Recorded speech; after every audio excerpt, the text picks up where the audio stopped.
colleagues. It's 2 o'clock by my computer, so welcome to this seminar in the HUD-CRESS, hosted by HUD-CRESS, which just to introduce myself, my name's Liz Bennett, and I'm the Director of Teaching and Learning in the School of Education and Professional Development. So this seminar is entitled International Students and UK Perspectives, What Research Has to Say for Practice. And the background to this is that within the School of Education, international students is a growth area. We've got increasing numbers. So the aim for setting up this symposium was to bring together some leading researchers to talk about their research in relation to international students, to share their perspectives and to help to support the development of this area of practice within the school. It's so timely because just last week, the UK higher education sector hit its targets for international student recruitment, which were 600,000. And also yesterday, a report was produced by the Student Futures Commission. So there's lots that's going on out there about international student recruitment and experience. And this is a great opportunity to hear from some of the people writing and researching in this area and to see what impact we can bring to our practices. So the aim was to get the right people in the room to stimulate discussion and reflections. And that's why I'm so delighted that there's been such an excellent response. We've had over 150 people book into the session. And that's been a number of both students and lecturers in equal numbers, and students from undergraduate, postgraduate and PhD. It's been lecturers from higher education and further education. It's been those with specialism in international student experience, but those also with broader roles like librarians and academic skills tutors. We've got senior leaders in the room, but we've also got sector lead bodies such as Advance HE. You're all really very welcome because the richness of this is the discussion that happens as a result of hearing these lead speakers. Interestingly, we've got a spread geographically, although of course it draws mostly from the UK. We've also had bookings from people from America, from Europe, from Africa and from Asia. So lots of expertise, lots of diverse experiences. So just to set the scene, this session is timetabled obviously to start now, aims to finish around 3:30. We've got our four key speakers, so Professor Rachel Brooks, who's Professor of Sociology and Associate Dean from the University of Surrey. And she will talk around to the title International Students and UK Policy, Ethical Imperatives. And then we'll move on to Dr. Manny Madriaga, who's now at University of Nottingham, whose focus is on inclusivity and international student experience. Following that, Dr. Sylvie Lomer from Manchester is going to critique pedagogy in relation to international students. And finally, B. Bond from the University of Leeds, whose focus is on language as a barrier and an enabler for international students. So that all takes us to about 2 to 3, when we'll have a comfort break until 3 o'clock. And then we'll move into smaller breakout rooms to reflect on and assimilate what we've heard, coming back at 3:20 for a very short plenary to finish at 3:30. Just to say, in preparation for this morning, I was doing some reading around our presenters' work, and I know that we're in for a really interesting session, which will be valuable and challenging. We are recording this and we will make it available sometime later via the HUD-CRESS blog. And we are really keen to hear your reflections and to capture your experiences through the breakout rooms. So without further ado, I'm going to introduce Professor Alastair Sambell, who's the Pro-Vice Chancellor International from the University of Huddersfield. Hi everybody, I'm delighted to follow on from Liz in welcoming everybody to today's workshop. I'm particularly thrilled that University of Huddersfield is hosting the event, albeit virtually, as is the way of the world at the moment. At Huddersfield, about 20% of our student population is from out with the UK. In other words, we've got about 3,000 international students representing over 100 different nationalities studying here at our rather beautiful campus in the middle of Huddersfield. And for those of you who don't know the university, I do hope you get the chance to visit us in person in the near future as well. So by way of introduction, I was going to give a few personal reflections on the importance of international students and the challenges of internationalising HE. So firstly, why is internationalisation so important to universities? Universities have really got two roles, the development of knowledge and education. And internationalisation is absolutely central to delivery of both those roles. The key research challenges that we face as a society at the moment, whether it's around climate change, food security, healthcare, artificial intelligence, energy, they're international challenges. We've seen that over the past 2 years, in particular with the global pandemic, for example, or the recent summit on climate change. And if universities are really to be at the forefront of addressing those challenges, we have to work internationally and collaborate. Businesses are also working across international boundaries more than ever. And easy travel, if you can remember what it was like to travel easily internationally. I mean, the last century really made the world much smaller than ever. And the internet now is bringing people together in ways working across national boundaries that we couldn't really have envisaged a few years ago. Today's seminar actually being a case in point. So we don't know what the next 50 years will hold, but our students of today will be working in 2070. And I think the one thing we can guarantee about that, though, is that being able to work comfortably across international boundaries and international barriers will be key to the success not only of our graduates, but of society as a whole. So to address their role in research and education, universities really must draw together expertise from around the world, and we must ensure that our students develop the skills, the knowledge and the networks to look across international boundaries in the way they work. There's no doubt that universities in the UK and worldwide, as well as the governments actually, are committed to internationalisation and international growth. In the UK, as Liz mentioned at the start, there's now close on 600,000 international students studying each year, and there's a similar number actually studying on UK degrees and transnational education, studying degrees internationally as well. And about 20% of the students in the UK are international, and a similar proportion of staff from nationalities outside of the UK. That's partly what makes higher education such an exciting area in which to work. The demand for international education is growing strongly and is forecast to increase by around at least 6% per annum in the latest forecasts I was reading. And governments as well are recognising the importance of international higher education increasingly for the soft power and the influence that gives, but also for the financial value. So as Liz mentioned at the start, the UK higher education strategy sets out ambitious targets for growth in student numbers, but also for growth in education as an export industry in its own right. And on the back of that, the government in the UK has introduced, for example, the graduate route, which is designed to make the UK a particularly attractive destination for international students.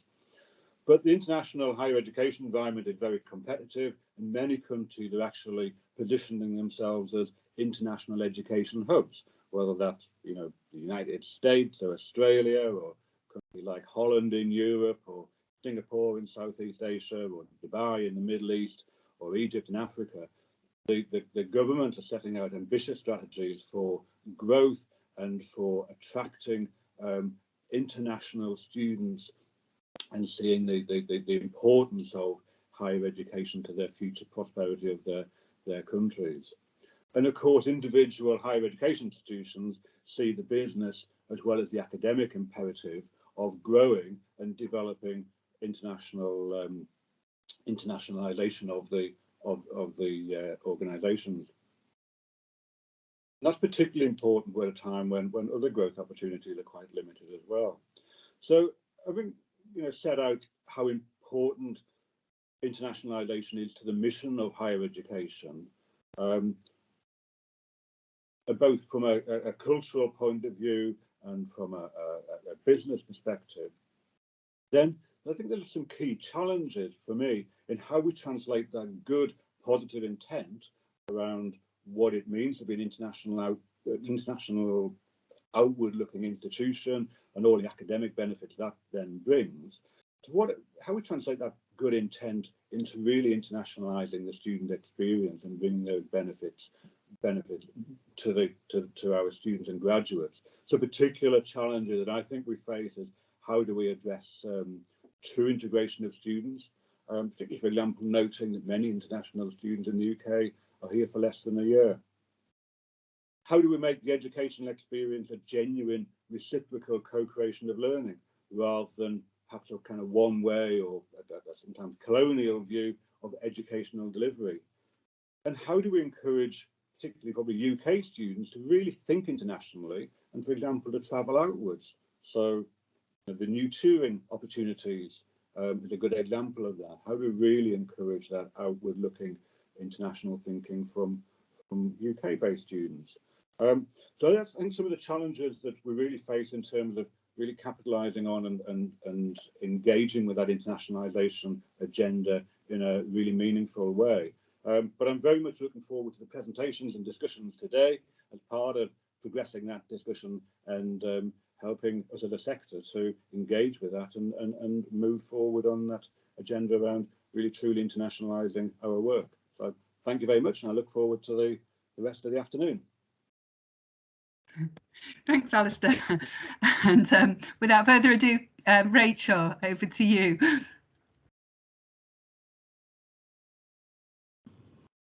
Thank you very much. I'll just share my screen.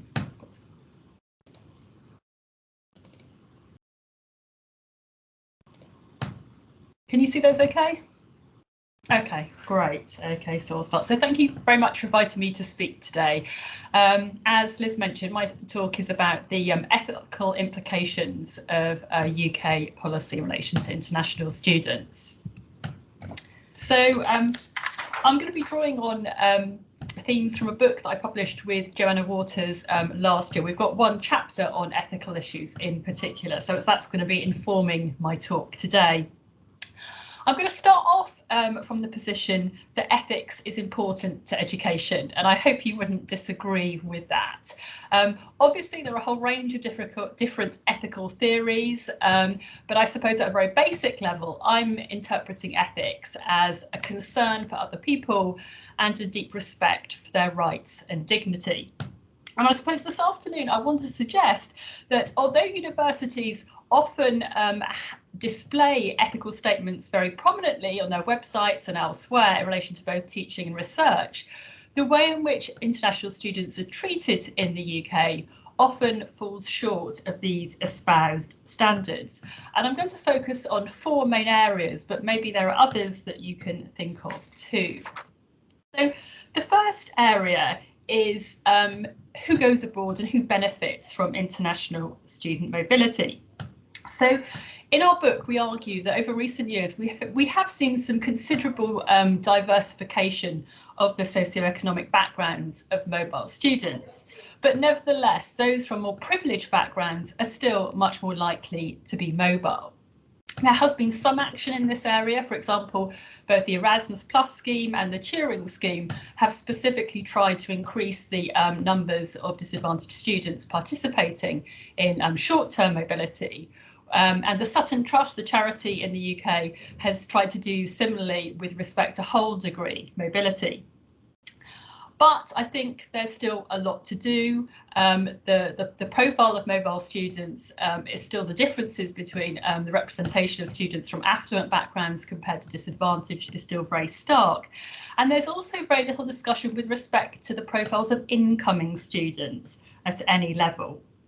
So I think a key ethical concern in the UK, as in many other countries, continues to be making sure that students, whatever their social background, can have access to the advantages that accrue through student mobility. The second area that I want to talk about is differential treatment of students. And I've got 5 examples of this, but again, there are probably various others that we can come up with.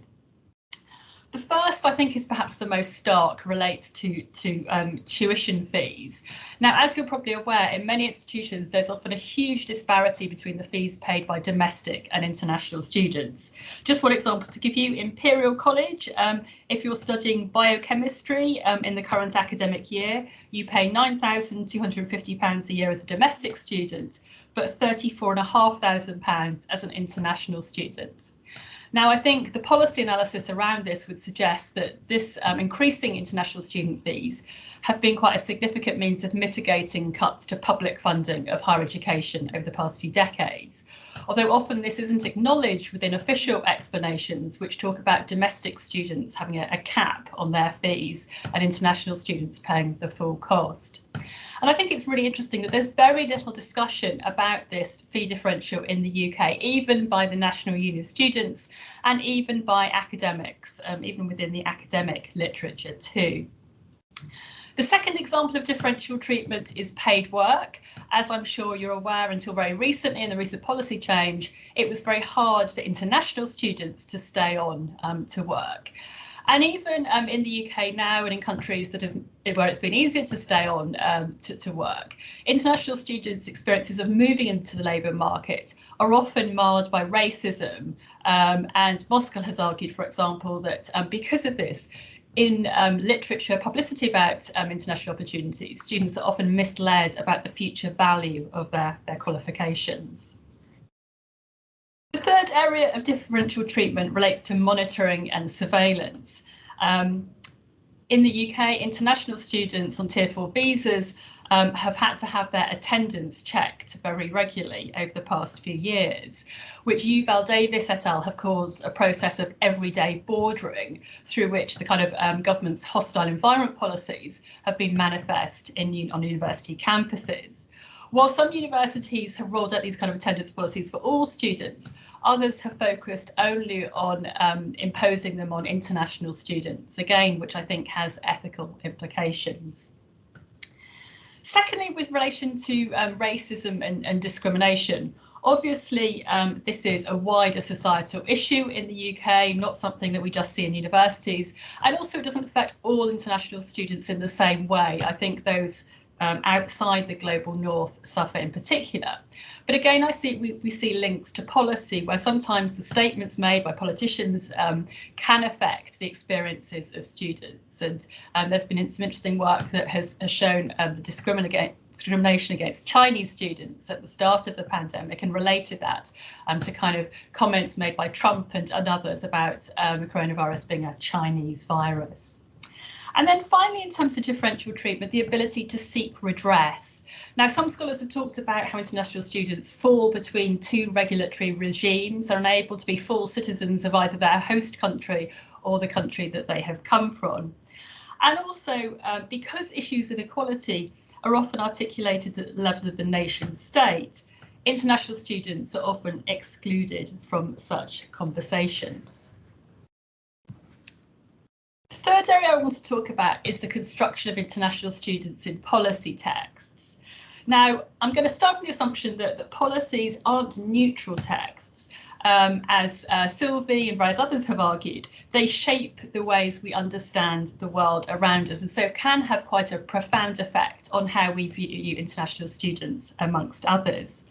And analyses of how international students are constructed in such texts have shown that although these constructions are often multiple and contradictory, there are some common threads. For example, students are often positioned as economic objects and often seeking tutelage from the West, so positioning them in quite a kind of pejorative manner. Work that I've done has also suggested that not all international students are treated in the same way in policy texts, with only those seen to be the brightest and best actually desired by the country. Hayes' work has also looked at absences in policies and argued that when we look at the teaching excellence framework in particular, international students have been notable by their absence, while providers have been expected to talk about how they'll promote the learning of particular groups within their university. International students have been notably absent from that.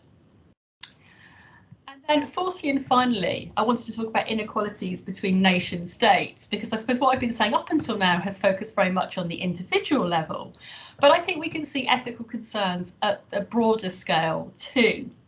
Now, obviously, there are many advantages to nations through having inward student mobility, through the fees paid by students, through their economic contributions to their wider communities, through their contributions to the future labour force in the country if they're allowed to stay on to work, and also their important contributions to diversity within the classroom. But despite some changes in the flows of international students, so we now see many more moving to China, for example, it's still the case that these benefits accrue largely to Anglophone countries of the global north. They remain the net beneficiaries of much international student mobility. And also, it has been argued, can serve to reinforce previous colonial linkages. And various scholars have argued that it's important that we recognise these geographies of international student mobility and the inequalities inherent in them. So where does this leave us? I think if we look at policy statements, as well as kind of the way in which international students are talked about in universities, international student mobility is often seen in a wholly positive light. But I think that scholarship from education, from sociology, from human geography, as well as a few other disciplines, is increasingly problematised this and flagging up some of the important ethical issues that have to date often remained obscured within policy discourse. But I think it's also important to recognise that there's significant national variation here. For example, the issues about work that I was talking about are played out differently in different countries depending on their rules around migration. But also importantly, some within country variation as well. As I think Sylvie will talk about later, different institutions, different members of staff respond to these issues differently. And there are certainly many scholars as well as teachers in the UK who are trying to redress some of these ethical issues in their own teaching and practice. I also think, as well as the kind of, moral obligation to take these ethical concerns seriously, there are also good strategic reasons for doing this in terms of ensuring that the UK remains a popular destination for international students. And then finally, I just wanted to end by saying that although I've had a focus largely on policy in my talk, this isn't just the responsibility of policymakers. I think it is important that we all take up the challenge to make sure that we respond to the international students that we come into contact with in a fully ethical way. So I'll finish there because I had 10 minutes, but happy to answer any questions that you might have later on this afternoon. Thanks, Rachel. That's really interesting context in which to situate our practices. And much of what we will now go on to talk about are practices, but they do sit within that sort of wider policy framing. So thank you for that and for bringing that ethical lens to the discussion. So we'll move on now to Manny. Thank you for that. Thank you for the invite. Thank you that I'm learning in this panel. Privileged to be here and following Rachel as well, which is awesome. So my slides I'm presenting, or my presentation I'm presenting now, carries over from work from a couple of years ago, and that work revolved around studying institutional racism within UK higher education. So, and I kind of fell into the experiences of international students, and just a bit of background. So what I'm going to do is talk you through a quick study that I'd done, small samples, but there was a bit of me involved as I was an international student in the UK and in another context in Europe. So I was studying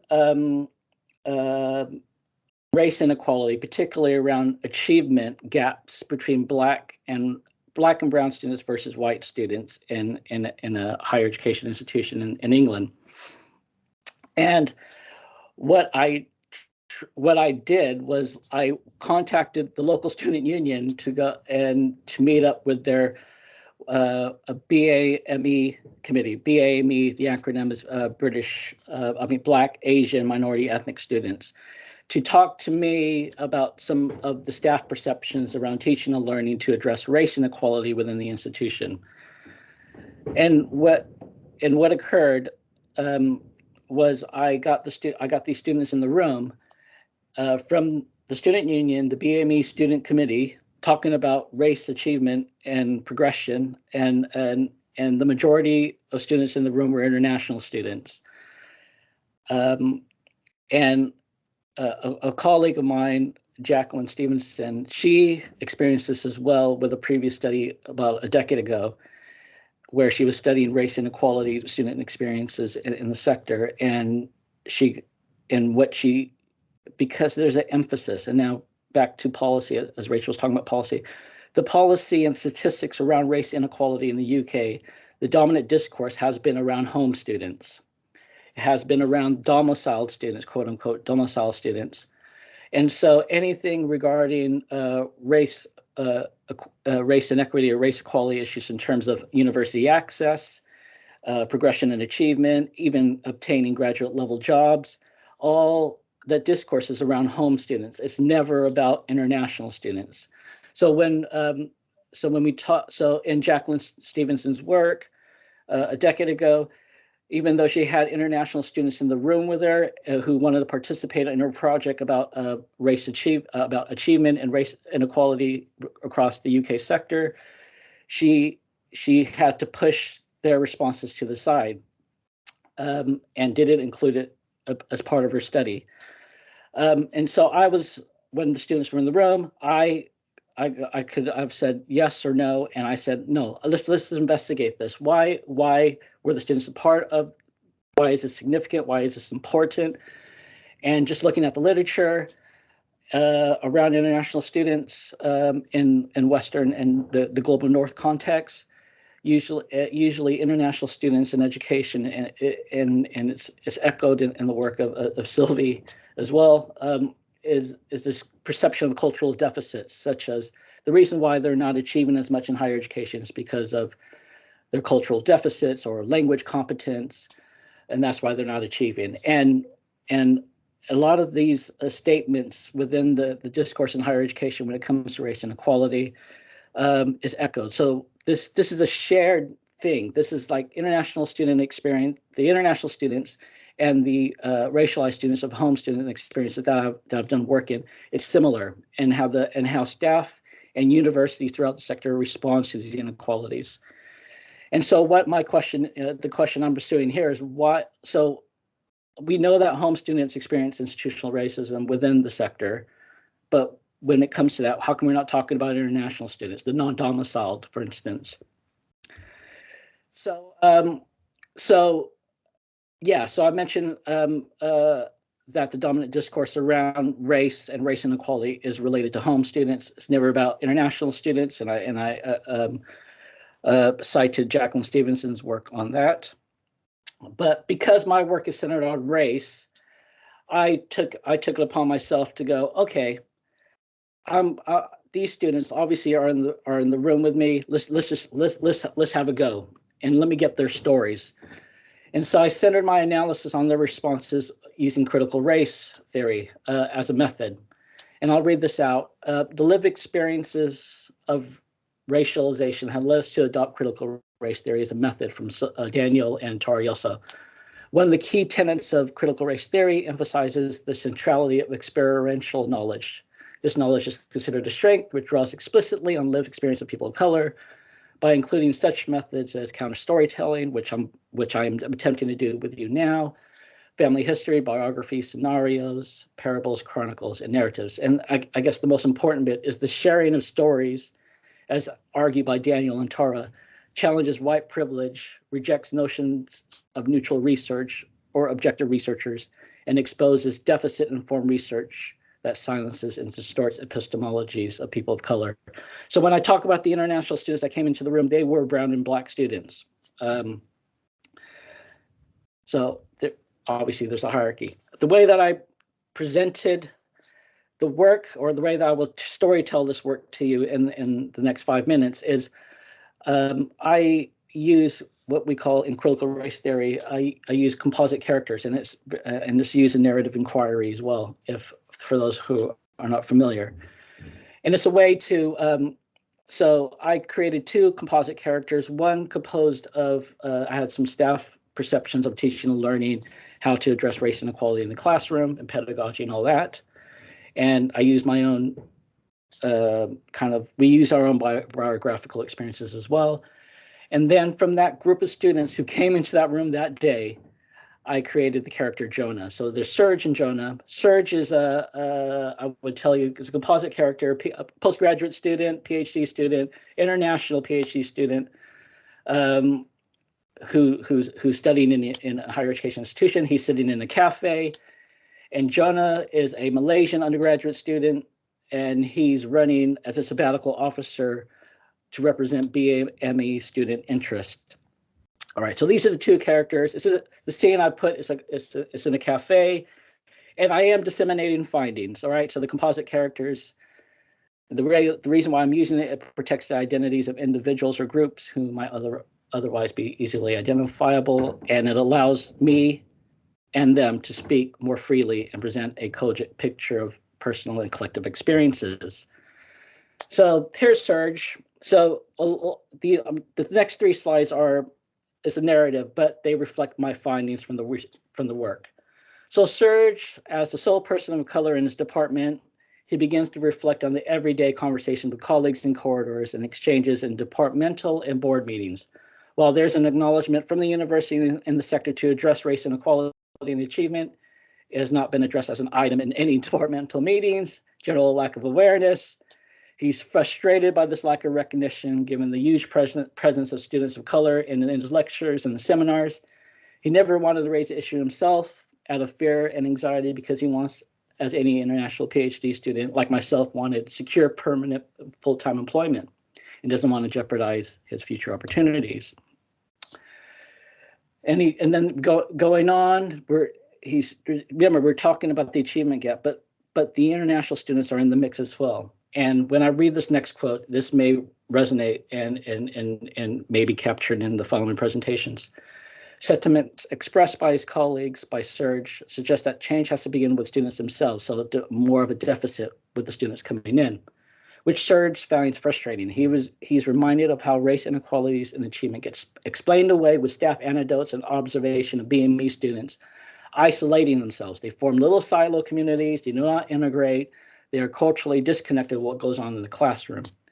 He ponders this response of a cultural disconnect. There's perhaps a cultural disconnect, and questions whether this cultural disconnectedness has more to do with the culture of the English Academy at large and the differences in experience that students of color bring into the classroom. As he is pondering, he sees Jonah approaching this table with some leaflets, wanting to get his vote to become an officer of the student union. And so this is Jonah, and they have a little discussion at the table. And this is Jonah, the Malaysian undergraduate student, saying no about what, because like Serge is questioning, why are you presenting this? Because you're not a black student, a black student. And so Jonah responds, no worries. I know that there are individuals, particularly teaching staff, who try their best at marking the curriculum, making their curriculum inclusive. For instance, I'm aware this is about practice, but this is a good little segue into Sylvie's presentation as well. So a lot of staff members, our colleagues, try to make our curriculum inclusive. For instance, I'm aware that group work is an issue. Much effort is made by academic staff to prevent students from self-selecting into groups, particularly on my course, where home and international students can be broken down 50-50. I can tell you yesterday, I was teaching yesterday, and that's how my class was yesterday. This is me speaking, Manny speaking. So Jonah speaking again.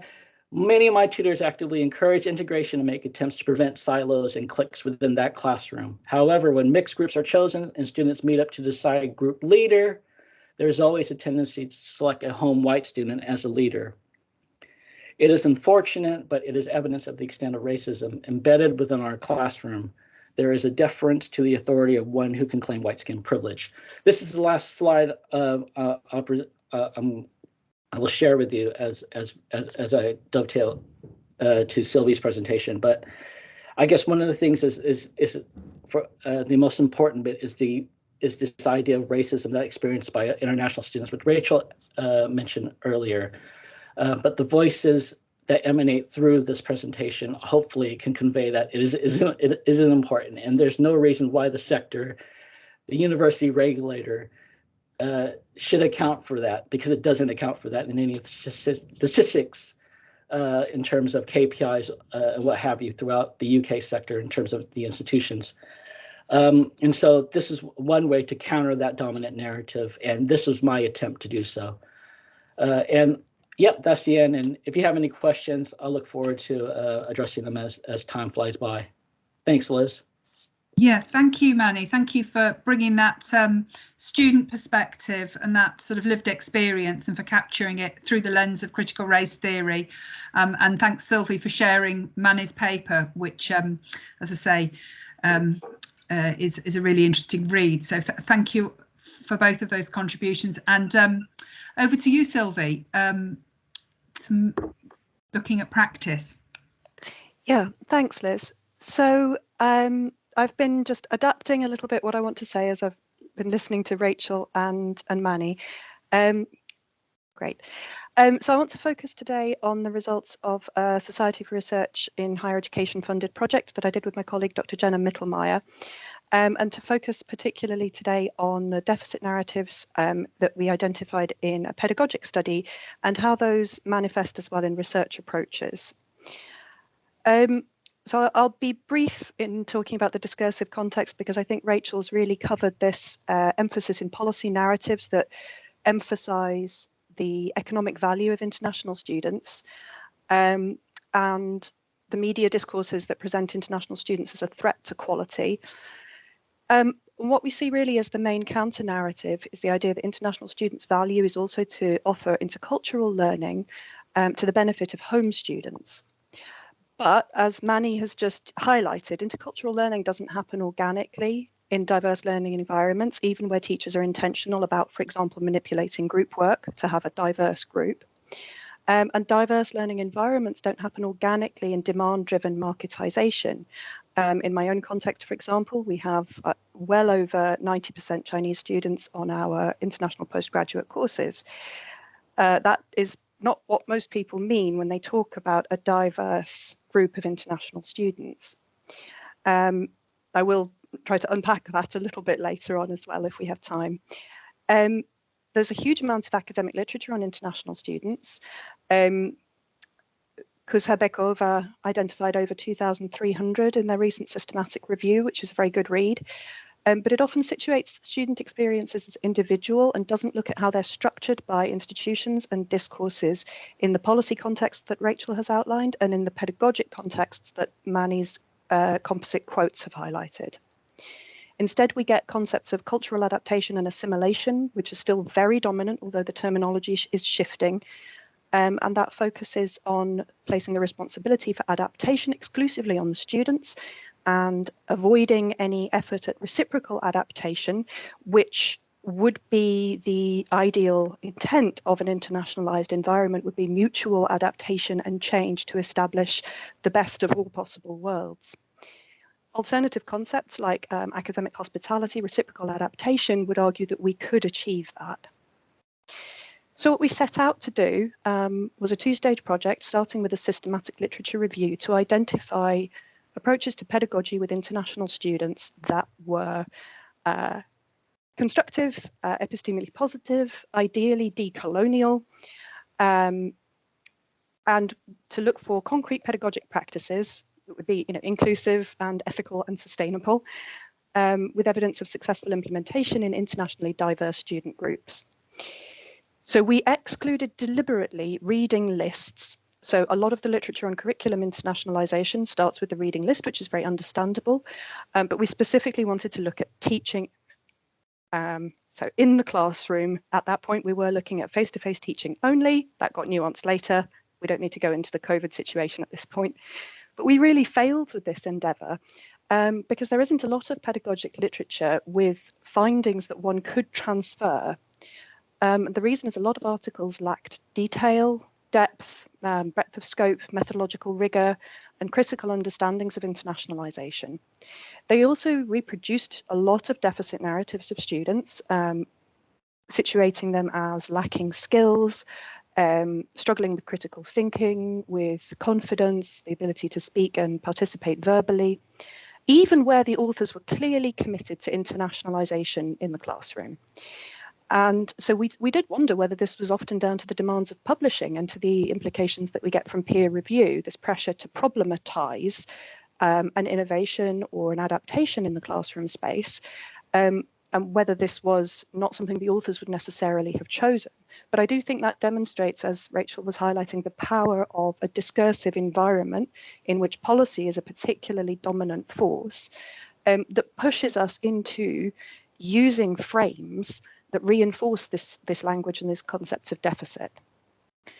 And it's something I think we could all be really conscious of as teachers and as practitioners, is to start picking up on where do we use language of deficit amongst ourselves in staff meetings with students, and can we start to unpick that and change our language, because that does change how we think. The pedagogic practices were far too diverse and varied to synthesize. Please excuse my grammar on that slide. And whether, again, that's down to the demands of publishing and to the pressure to demonstrate an original contribution rather than building on the literature that has gone before. I've put a link to the full report, and I'll put a link in the chat after I finish speaking there. It's a very long read, so let me summarize briefly.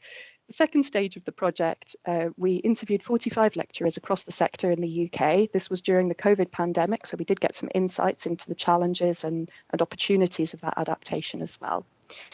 And what we found was a pretty coherent picture, actually, that surprised us. You know, across the sector, no matter where, no matter what discipline, participants told us that they had a real commitment to interactive pedagogy based around active learning, emphasizing social learning, and were really committed to learning from diversity.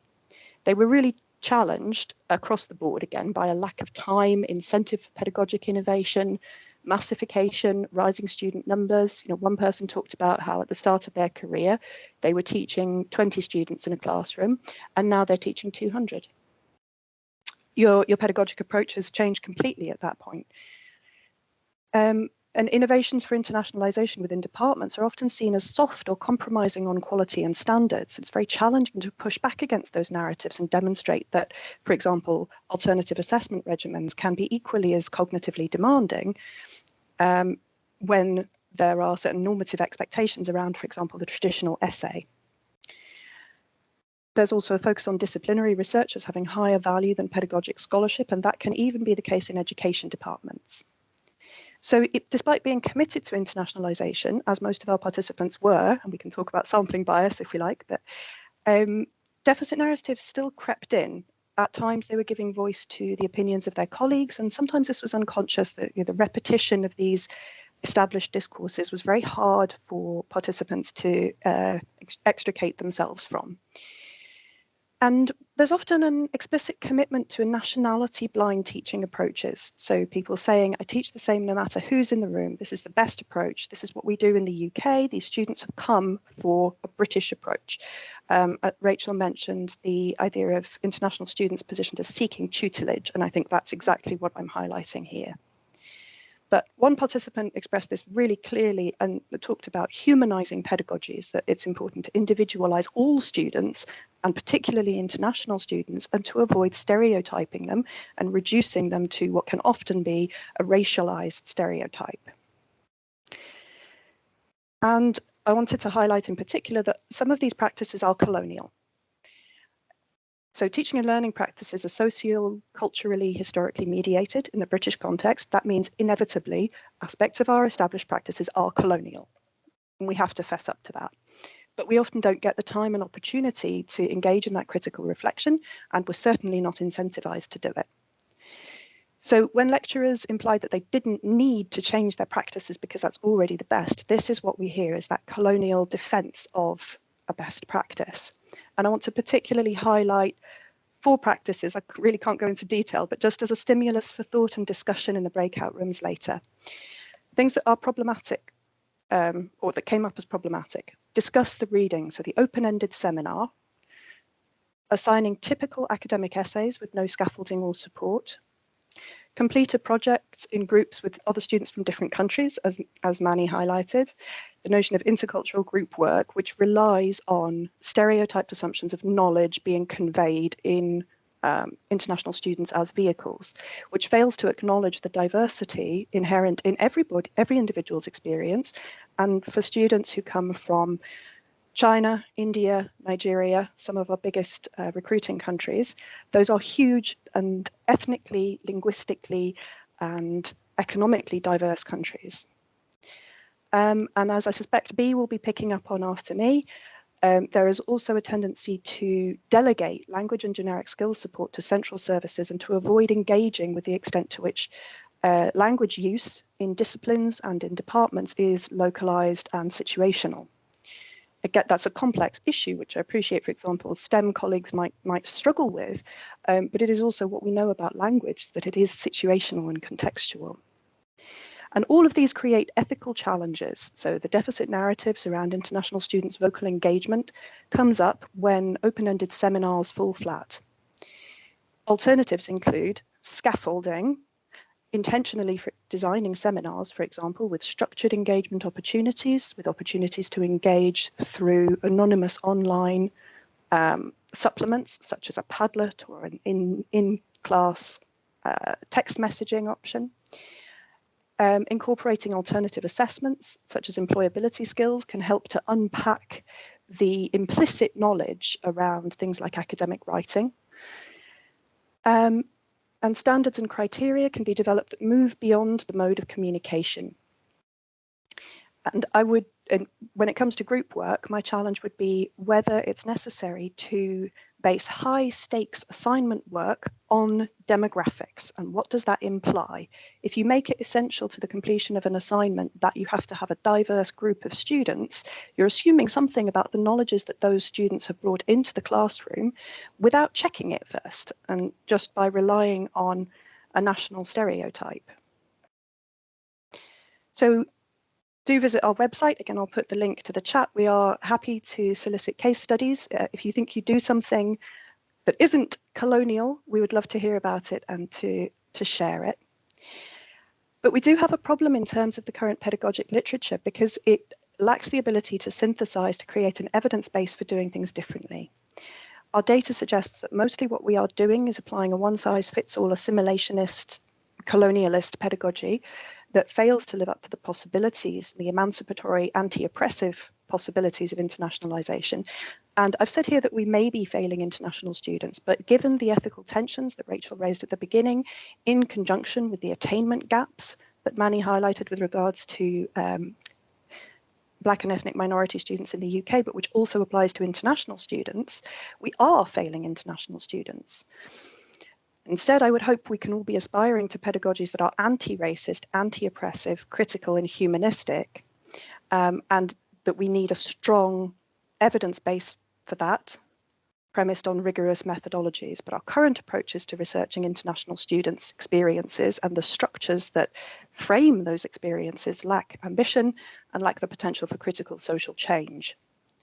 So some of the limitations are a lack of participatory approaches that centre the voices of students, a move beyond framing of experience and starting to look at structuring forces to shift responsibility away from deficit narratives of individual students or groups of students and onto deficit narratives, if you like, of the institutions, but also positive narratives. Incorporating critical theoretical lenses that explicitly address issues of intersectionality, race, gender, and other minoritized characteristics. Pedagogic research that moves away from the institutional container and away from the author's own classroom that could help to situate practices as transferable, as things we can learn from each other, and recognizing what has gone before, since this field of study has 60 years of interdisciplinary research that's often sidelined, particularly when we end up publishing in disciplinary silos. So coming in 2023, we have a volume that we hope will help with that, and I'm happy to share the details as we write it with our collaborators. And I will stop there. Wow, what a lot there. Thank you, Sylvie. That was such a lot of expertise there, and in highlighting some pedagogical strategies that we can identify. So thank you for some highlighting some practical ways forward there. So lastly, B, welcome. Hi. Okay, thank you. Okay, so thank you, Sylvie, because you've sort of introduced the things that I'm going to talk about quite well there. I think particularly what the point that Sylvie made about students being sent to the language centre is, I suppose, the starting point for the work that I did, that I felt that I work in a language centre. I'm an English for academic purposes practitioner, so I suppose I'm not a researcher in that sense, that the work I do is sort of scholarship of learning and teaching that should feed in and out of my practice, because I teach mainly. And I felt that the international students that we worked with and that were joining our university were just falling through the cracks. They were being ping-ponged between the language centre and the schools that they were in, with questions being sort of raised around whether it was language or their academic understanding, and they were falling down and being, I don't know, being failed by the university, I felt. So that's where I started. What I'm going to talk about today, the first bit is, I think, has been covered by the rest of the speakers mainly, but I am going to touch on it because I think what I'm looking at is language in two different with two different focuses. One is the language use within higher education, the way that we talk about our international students, and then language within the disciplines. Okay, so I think the way that we talk about international students, the language that we use in higher education is problematic and acts as a barrier in itself. I think that this whole hashtag around we are international is problematic in itself. And the first language that I would question is the use of international students. International students are a differential that was created to provide a difference in, as Rachel's already said, sort of unequal fee structures. I think increasingly it is used as a shorthand for a particular group of students. I think in most universities in the UK, the majority of international students now are Chinese, and I think it is used to frame those students in particular. So it doesn't cover anything in any great detail, and it is used as a shorthand to talk about language particularly, and language as a deficit. I think the other thing that we need to think about is the linguistic gatekeeping that goes on, that students are seen as being allowed into UK higher education if they pass particular steps in terms of language and what that means. And then the other thing, and Sylvie has written about this quite a lot, is sort of the idea of international students and the pipeline, the gatekeep, the cash cow element. And I think already in this talk, when we talk about international students, it takes seconds before people start talking about money. So that kind of monetization of international students, and that's how they're framed. They're not seen as individual, as valid, as worthy of education. They're seen as a way of supporting UK higher education financially. So I think I don't actually have a better way of talking about international students. I'm trying to think, and colleagues that I work with are trying to think of a better way of describing what we mean by international students. But I think what we need to start doing is thinking about them as bringing linguistic resources as well as cultural resources.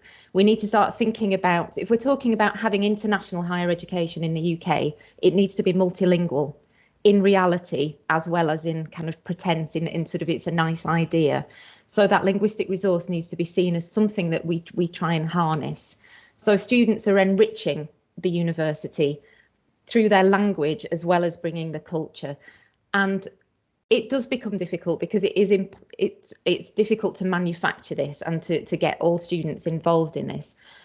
I think one of the things that we need to think about then is how language does act as a barrier for students when they arrive, when they start studying. We do need to accept, although I might have ambitions around having a multilingual university, we do need to accept that there does need to be a shared language of communication, where in the UK it's higher education in the UK.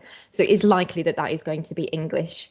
But at the moment, that language is hidden. It's not talked about, it's not accepted as part of all students in education. And I've just seen that somebody said, should we use IELTS as a measure of capability? I would say no, not at all. I don't really have an answer as to what we should do, but it's a gatekeeping measure, and the number of conversations that we have about whether IELTS scores should be raised, reduced, whatever, we go round in circles. But I think we need to move away from this understanding that IELTS tells us what a student is capable of doing. I think what it does for students is it paints a false picture of what they're coming to if they're told that they need, at my university for postgraduate students, it's 6.5 overall. They then arrive at the university and they think that that is it, that they don't need to continue learning a language, that they are going to be able to access everything in the same way that a student who has not had to take an IELTS test is going to be able to access things. Lecturers also don't really understand what IELTS means. They also assume that those students are able to access in the same way. So then their teaching doesn't take into account the time that it is needed, the resources that students are not able to access, the identity crisis that it puts students through in terms of their confidence, in terms of their agency and autonomy in being able to express or feel free to make choices around their language, to express their academic understanding and their knowledge. So there's all sorts of things that we need to think about, and we need to make language a part of the whole university curriculum, the way that everybody thinks about their teaching and learning, I would argue, but then I'm an EAP practitioner. So in my own work, this is where I saw languages impacting across the curriculum. And I would say that language needs to become part of everybody's pedagogical content knowledge. So the way that we think about our pedagogies needs to highlight language. It needs to be clear in content knowledge, what we talk to the students about, and an understanding that there's jargon within every discipline that students need to know. It doesn't always translate directly into their own language, but they need to be able to express that in both languages quite often, because most students are not going to stay in the UK. So they need to be able to take that disciplinary knowledge that makes them employable within that subject back to their own country and feel free and confident in being able to talk in both languages in that way. They need, obviously, to be able to communicate that knowledge, and that needs to be made clear to students as to how the discourse of a discipline. We need to acknowledge that it has an impact on their cultural capital, the social capital that they bring with them, and how language works, the languages that they use in the classroom, out of the classroom, and how they can merge those together, and the power that they gain and lose within the different spheres within a university. I think increasingly disciplines talk about threshold concepts within their discipline, but I think, and Landon Mayer, who are the people that have talked most about threshold concepts, do actually say that language is one of them, and it needs to be made explicit within all disciplines and understood as a threshold concept in itself, but only as part of the discipline, not as a separate thing, because language does not work in isolation of knowledge or anything else. So I would say that a language aware pedagogy needs to be threaded across the whole of the university. It needs to be taken into account across the university, not just in arts, humanities disciplines. And I think when you talk to people working in STEM disciplines, they will say, well, you know, maths doesn't really we don't use language very much. And I know from colleagues that have been working in the School of Maths at my university, it is hard to find the language, but it is there, and it needs to be highlighted and it needs to be worked on with the students. It's a lot to ask disciplinary specialists to do that, because they have their own work to do. They don't have the time. And I think Sylvie touched on this in her look at sort of international pedagogies. You might have the best intentions in the world, but if you haven't got the time to think about it and think about language within your curriculum, what are you going to do? And that's where I would say language centres really need to be working, not being a sort of a separate part of the university where students are sent to be fixed, but they work in collaboration with academics within the schools to work with students to understand where the language and the sort of discourse of a particular discipline needs to be sort of worked on with students. And I think at the moment, English for academic purposes, or sort of English language, is seen as a kind of a pharmacon. It's a kind of, it's a cure, it's a fixer, but it also works as a poison then, because it is what ends up othering international students, or students for whom English is not their first language. And this is where I get in a mix. I don't know what to call these students, because I don't think it's just international students. I think it's a lot of home students as well who could benefit from this highlighting of language, the discourse of academic study. At the moment, it becomes a poison, because students are sent, you're a problem, you're in deficit, and they're sent to the language centre to get it fixed, and it doesn't work. It needs to be seen more as sort of a rhizome, something that is threaded through all of academic study, that works supporting, connecting, highlighting, depending on needs at different points in time. So it's very individual, but working with the lecturers within disciplines to connect the language together. And that's what I would say is sort of how we need to work with international students, whatever we mean by international students. I'm going to end because I'm the last person, so I'm asking questions because I don't have the answers to a lot of these.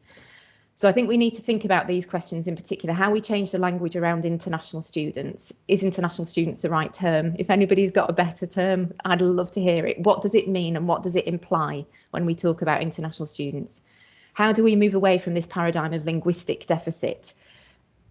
And when I've talked to colleagues in the language centre, they quite often say, but the students are in deficit. They're not proficient in language. They're not able to access. And I would say, well, kind of, yes. And students feel that they're in deficit, and we can't deny that feeling of deficit of the students, because that's denying their experience, the way that they feel. But it doesn't mean that they're in deficit intellectually. And that's where they end up being positioned as being deficit. And as Manny said, with the kind of the white home student always being put in charge of group projects because they're seen as more knowledgeable. And we need to move away from this kind of paradigm then of linguistic deficit equaling deficit in all other ways. They need to learn language, they need to continue that journey, but it doesn't mean that they're in deficit. And then this idea that specific discourses have developed within disciplines to represent, simultaneously privilege particular understandings and ways of seeing and thinking.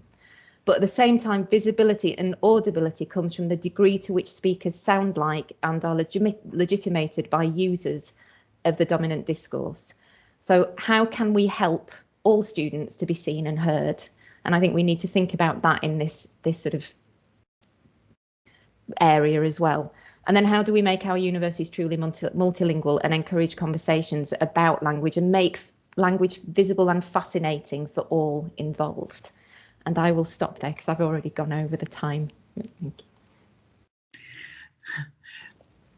Thank you so much. And B, and thank you for raising those really pertinent questions. We are, of course, running beyond the time that we'd scheduled, but that is because of the richness of what we've heard. And thank you for posing some questions that we can take into breakout rooms.